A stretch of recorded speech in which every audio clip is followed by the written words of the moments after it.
Hi friends, అందరు బాగున్నారా? అందరూ బాగుండాలి, అందులో నేను కూడా ఉండాలి. మంచి రెసిపీతో మీ ముందరకు వచ్చేసాను. అబ్బా, ఇంకెందుకు ఆలస్యము?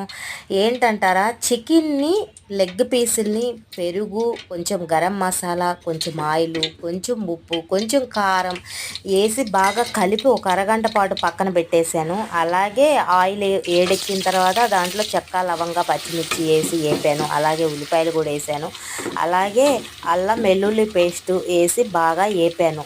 వేగిన తర్వాత 2 టమాటాలు కూడా వేసి మగ్గించాను. బాగా మగ్గేంత వరకు ఉంచుకొని ఈ లెగ్ పీసులు, ఈ చికెను కలిపెట్టుకున్నది బాగా వేసి సిమ్ములో ఉడికించాలి. సిమ్లో బాగా ఉడికిస్తే టేస్ట్ వేరే లెవెల్లో ఉండిద్ది. ఒకసారి మీరు కూడా ట్రై చేయండి, నోరు ఊరిపోతుందా. ఈ ఫుల్ వీడియో కింద లింక్ ఇస్తాను, ఒకసారి చూసుకోండి, చెక్ చేసుకోండి.